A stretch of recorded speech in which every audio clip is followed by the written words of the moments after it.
അങ്ങനെ ഒരു ഭാഗത്ത് സമാധാനത്തിൻ്റെ വെള്ളിൽ പറവയായിട്ട് സഖാവ് സ്വരാജ് മത്സരിക്കുന്നു, മറുഭാഗത്ത് ചില തത്വങ്ങളുടെ അടിസ്ഥാനത്തിൽ ആര്യാടൻ ഷൗക്കത്ത് മത്സരിക്കുന്നു.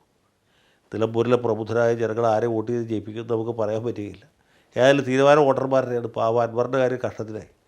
അതേ യു ഡി എഫിലും ഇല്ല, എൽ ഡി എഫിലും ഇല്ല. അദ്ദേഹം പിണറായിസത്തിനും എതിരാണ്, സതീശനിസത്തിനും എതിരാണ്. ഇനി അദ്ദേഹം ബി ജെ പിക്ക് കാര്യം പിന്തുണ പ്രഖ്യാപിക്കുമെന്നാണ് എൻ്റെ പേടി. ഇദ്ദേഹത്തിൻ്റെ പിന്തുണ കിട്ടിയാലൊന്ന് പേടിച്ചിട്ടാണ് ബി ജെ പി സ്ഥാനാർത്ഥിയെ നിർത്താത്തത് എന്ന് കേൾക്കും, നമുക്കറിയില്ല. ബി ജെ പിയുടെ അവസാന സമയത്ത് ഏതെങ്കിലും ഒരു സ്ഥാനാർത്ഥിയെ ഉന്തിത്തള്ളി രംഗത്ത് കൊണ്ടുവരുമോ എന്നും അറിയില്ല. ബി ജെ പി സ്ഥാനാർത്ഥിയെ നിർത്തിയിട്ട് ഒരു കാര്യമില്ല, യാതൊരു ഫലവുമില്ല. നിലമ്പൂരിൽ കഴിഞ്ഞ തവണ കിട്ടിയ വോട്ട് ഇത്തവണ കിട്ടാൻ ബുദ്ധിമുട്ടാണ്. കാരണം ഉപതെരഞ്ഞെടുപ്പ് എന്ന് പറയുന്നത് ശക്തരായ രണ്ട് സ്ഥാനാർത്ഥികൾ തമ്മിൽ, രണ്ട് മുന്നണികൾ തമ്മിൽ ഏറ്റുമുട്ടലാണ്.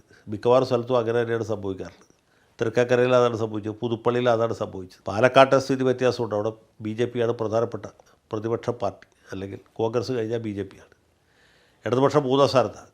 ചേലക്കരയിൽ ഒരു വ്യത്യാസം ഉണ്ടായിരുന്നു. ചേലക്കരയിൽ ബി ജെ പി സ്ഥാനാർത്ഥി വലിയ മുന്നേറ്റം നടത്തി. മൂന്നാം സ്ഥാനത്താണെങ്കിൽ പോലും ശക്തമായ മത്സരം നടത്തി അവിടെ ബി ജെ പി വലിയ മുന്നേറ്റം ഉണ്ടാക്കിയ സ്ഥലമാണ്. നേരത്തെ അരുവിക്കരയിലും ഇങ്ങനെ സംഭവിച്ചിട്ടുണ്ട്. പക്ഷേ അതൊക്കെ സാമാന്യ നിയമത്തെ സാധൂകരിക്കുന്ന അപവാദങ്ങൾ മാത്രമാണ്.